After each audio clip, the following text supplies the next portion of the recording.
गुरु की अचल भक्ति ईश्वर साक्षात्कार करने के लिए बहुत असरकारक पद्धति मानी जाती है। गुरु की महिमा का सतत स्मरण और उनके दिव्य संदेश को सर्वत्र फैलाना, यह गुरु के प्रति सच्चा भक्ति भाव है। आचार्य के पवित्र चरणों की भक्ति फूल है और उनके आशीर्वाद अमर फल है। जीवन का ध्येय है परिणाम में दुख देने वाली कुसंगति का त्याग करना और अमरत्व देने वाले पवित्र आचार्य के चरण कमलों की सेवा करना। साधक जब इहलोक और परलोक में चिरंतन सुख देने वाले गुरु भक्ति योग का आश्रय लेता है, तभी उसका सच्चा जीवन शुरू होता है। जन्म मृत्यु सुख दुख हर्ष शोक के अतिरिक्त चक्र से मुक्ति नहीं होगी क्या? हे शिष्य, सावधान होकर सुन। उसके लिए एक निश्चित उपाय है। नाशवंत इंद्रिय विषयक पदार्थों में से अपना मन हटा ले और इन द्वंद्वों से पार ले जाने वाले गुरु भक्ति योग का आश्रय ले। सच्चा एवं स्थायी सुख बाहर के नाशवंत पदार्थों से नहीं, अपितु गुरु शरण योग का आश्रय लेने से मिल सकता है। गुरु सेवा योग, गुरु शरण योग आदि गुरु भक्ति योग के समानार्थी शब्द हैं। ये सब एक ही है। गुरु भक्ति योग का अभ्यास माने गुरु के प्रति गहरा पवित्र प्रेम। आत्मा का आनंद तो गुरु परंपरा से ही मिलता है, गुरु प्रसाद से मिलता है। बुद्धिमता से यह रस प्रकट नहीं हो सकता। पूछ कर देखिए किसी वैज्ञानिक को। गुरु कृपा प्राप्त कर सत्य शिष्य को जो स्वाद आता है, वह स्वाद क्या कभी वह विज्ञान से प्राप्त कर सका है? आप बड़े से बड़े वैज्ञानिक को खोज लाइए अथवा बड़े से बड़े दार्शनिक को ले आइए और उनसे पूछिए कि सद्गुरु का कोई सत्य शिष्य जो लुप्त उठाता है, उस मजे की जानकारी भी क्या आपको है? सत्य शिष्य जो आनंद लूटता है, चरम सीमा पर पहुंचा हुआ वैज्ञानिक भी उस आनंद से परिचित नहीं है।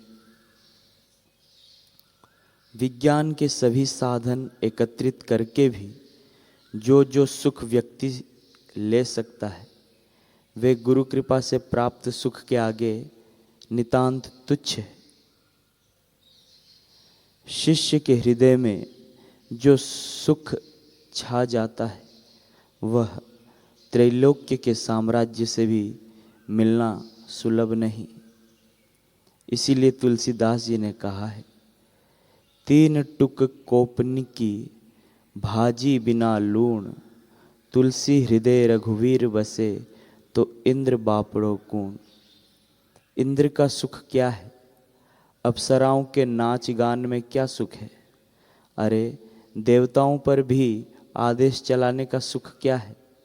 जहाँ एक बार भीतर का सुख आया कि ये समस्त सुख फीके पड़ जाते हैं। देवताओं पर हुक्म चलाकर बहिर्मुख हो जाओगे।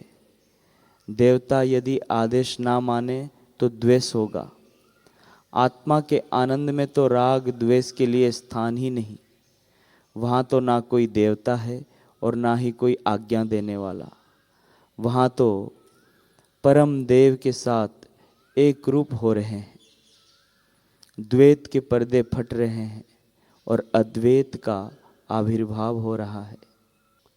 संसार में माता पिता, भाई बहन, पति पत्नी आदि संबंधों की तरह गुरु शिष्य का संबंध भी एक संबंध ही है, परंतु दूसरे सारे संबंध जीव के बंधन बढ़ाने वाले हैं, जबकि गुरु शिष्य का संबंध सब बंधनों से मुक्त कराता है।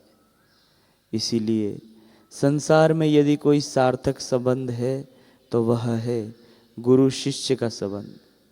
यही एकमात्र ऐसा संबंध है जो दूसरे सब बंधनों से मुक्ति दिलाकर अंत में स्वयं भी हट जाता है, जीव को स्वयं शिव स्वरूप का अनुभव कराकर मुक्त करा देता है। ऐसी परम मुक्तावस्था के बारे में कहा गया है, इस अवस्था में पिता पिता नहीं रहता, माता माता नहीं रहती, लोक लोक नहीं रहते, देव देव नहीं रहते, वेद वेद नहीं रहते। इस स्थिति में चोर चोर नहीं रहता, भ्रूण हत्यारा नहीं रहता, चांडाल चांडाल नहीं रहता, सन्यासी सन्यासी नहीं रहता, तपस्वी तपस्वी नहीं रहता। इस स्थिति में उसे तो पुण्य लगता है, ना ही पाप लगता है, क्योंकि वह सब शोकों से पार चला जाता है। ऐसे अद्भुत पद पर आरूढ़ होने के लिए सद्गुरु के सानिध्य की परम आवश्यकता है। सद्गुरु अर्थात कौन? जिनके सानिध्य मात्र से, जिनके दर्शन मात्र से तुम्हें अपने भूले हुए शिव स्वरूप की याद आ जाए, जिनकी आँखों में तुम्हें अपनी स्वयं की आँखों की आभा नजर आ जाए, जिनकी वाणी में तुम्हें अपने अंतरतम का मधुर संगीत गूंजता सुनाई पड़ जाए, जिनकी उपस्थिति से तुम्हारा जीवत्व पिघलने लगे और भीतर सोई हुई विराट संभावनाएं करवटें लेने लगे, तथा जिनकी शरण में जाकर तुम अपना अहंकार विसर्जित करके करने को तैयार हो जाओ। ऐसे सद्गुरु तुम्हारे भीतर साहस भरते हैं, तुम्हारा आत्मविश्वास जगाते हैं, तुम्हें मार्ग बताते हैं जिस पर चलने को तुम सक्षम हो जाओ। अंतर्मुख होकर अनंत की यात्रा पर चल पड़ो और अंत में शाश्वत शांति तथा परम निर्भयता के मालिक बन जाओ। गुरु के सानिध्य से शिष्य के चित्त में मौलिक परिवर्तन होने लगता है। गुरु के चित्त में अपार शक्ति होती है, क्योंकि उनका चित्त सूक्ष्मता और व्यापकता की पराकाष्ठा पर पहुंचा हुआ होता है, जबकि शिष्य का चित्त अभी भौतिकता के पास में फंसा हुआ होता है। शिष्य अभी अपने भीतर जिस ईश्वरत्व को नहीं देख सकता, उस ईश्वरत्व को गुरु की पारदर्शी दृष्टि देख लेती है।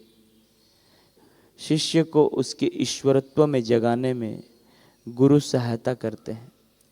संप्रेक्षण शक्ति की वर्षा करके शिष्य के रोम रोम को प्रफुल्लित कर देते हैं।